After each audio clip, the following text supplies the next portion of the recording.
Okay, let's talk about database connection. But before that, I removed most of the code I added here. It doesn't matter.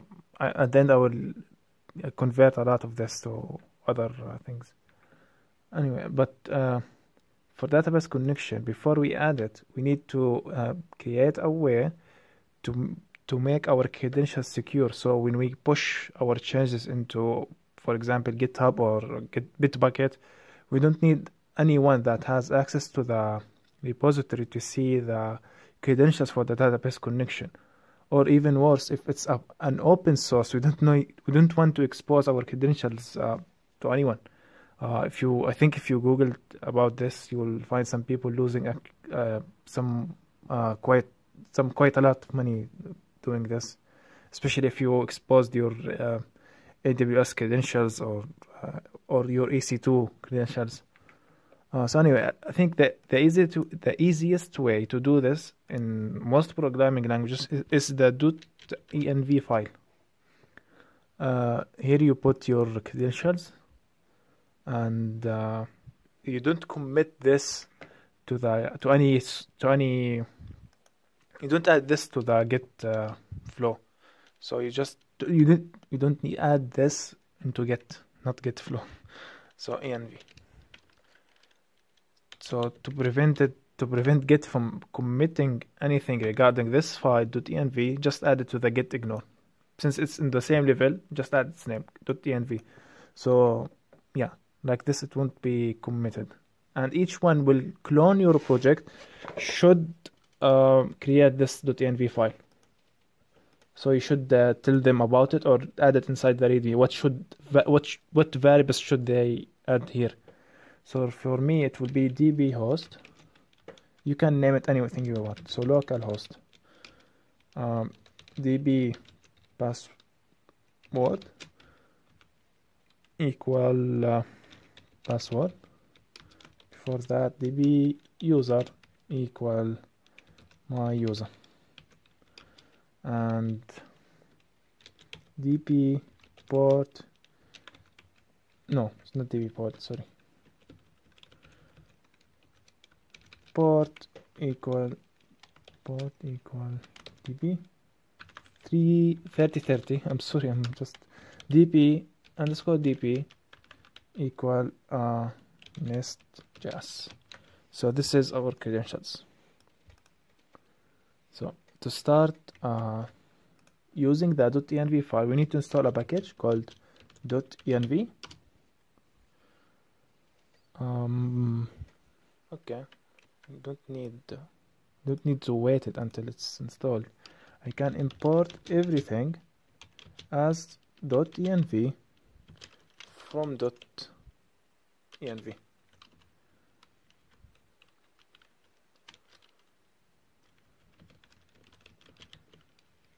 Yes. So I'm in the main.ts file. And why I'm importing, but before I explain to you why I'm importing this here, what .env.config will do, it will read this file, and for each variable we define here like this, it will add it inside the process object. I'll show you this one. Any script you run it inside node.js, it will have access to this process object. This process object contains all the environment variables, contains a lot of information about node.js itself.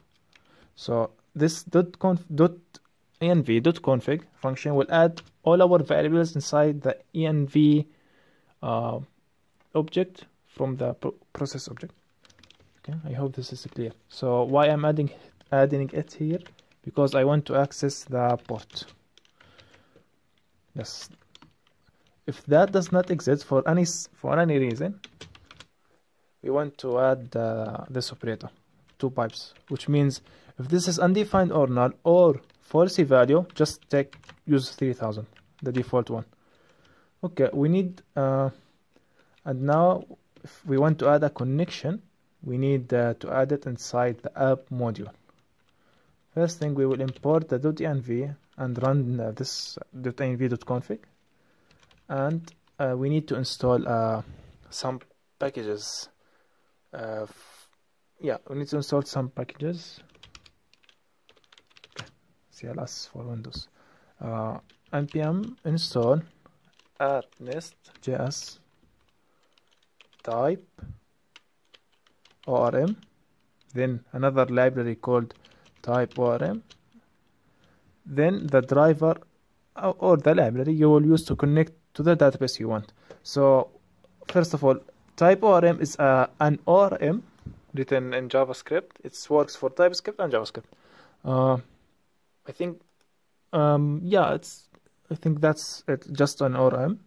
And NestJS is at NestJS, the /type ORM is an integration for this library to NestJS. And NestJS actually works with multiple ORMs. I think SQLize and Kenix is two of them. And now for me, I will install the driver for Postgres. It's PG.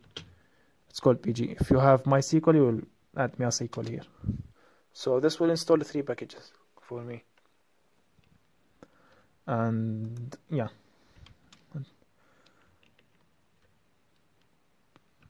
I'm trying to yeah. I was trying to hide the console, but does not go away. Anyway. So I will import from the at nest.js. It does not show me an autocomplete because it's not installed yet, but type ORM. I will import from it type ORM module. Does it install? Does it get installed? I'm not sure why, but my PC always gets slow when I use npm for anything. I read online that's a firewall issue, but I'm not sure. Yeah, it's really slow. I'm waiting it to stall so I can have autocomplete. Okay. Just save everything.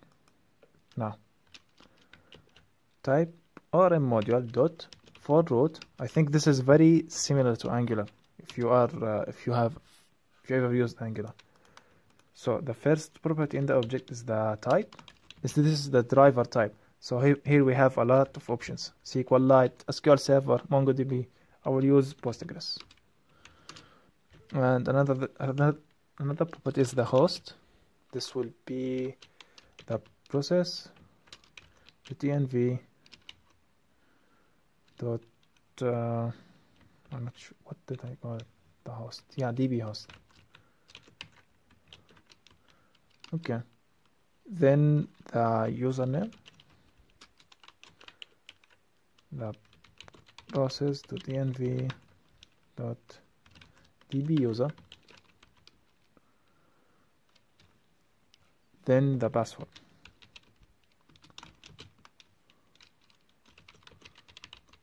V dot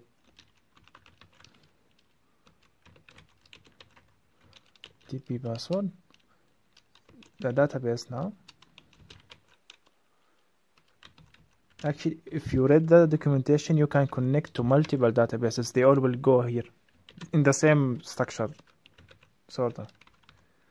So you can have multiple connections, which sometimes you do need for some reason. Yeah, I think it's normal. I think it's normal. So now we will have an entities, which is an empty array for the moment. This is where we put all our classes that represents the tables in the database. In Nest, they call them entities. And each entity, to interact to the data that in the database that this entity represents, we need to use something called entity repository. So for example, we have a user entity that represents the table, and we have a user's repository that allows us to interact with the data.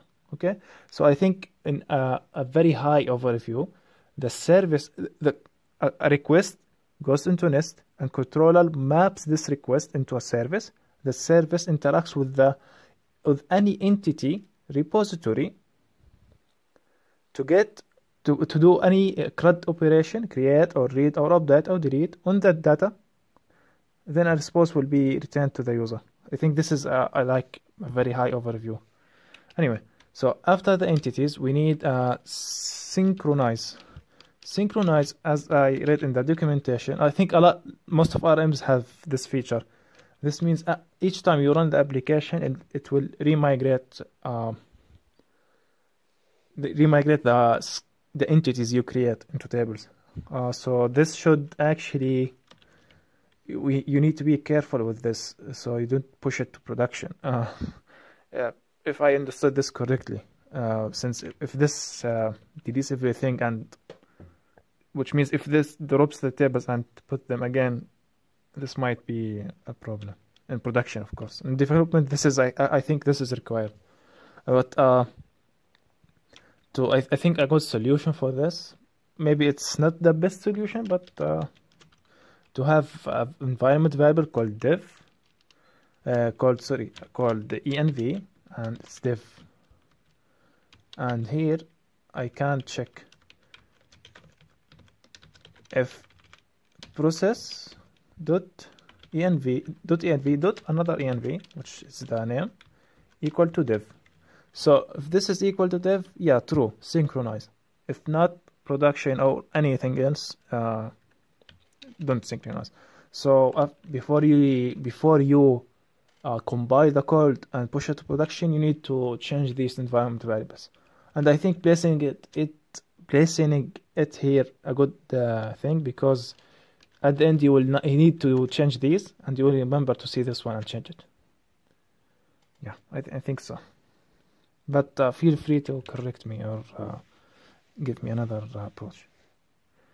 So yeah, let's start by just reset the terminal. npm run start diff. This now should work in port 3030. This just, oh, sorry. Yes, close. This is the ngrok terminal. I was opening it. Oh, it was opened. So now if I go to, just to show you that the first of all, just to show you that the environment variables from the .env file worked. If I went to the localhost 3000, it does not work. It will work on 3030. Now I will have the error. It's not fault, yeah, but the API works. So let's see. And another thing is, if you go to the terminal we run the server from, there is no errors, which means the connection is correct. If you have anything wrong here, let's say for example this, you will have a set of errors. Yes, unable to connect to database, authentication failed for user, this thing I provided. So yeah, this means that our connection is correct. Now we can go to the next step, which is defining the entities. And after this, we'll define the relationship between the entities. Okay, thank you.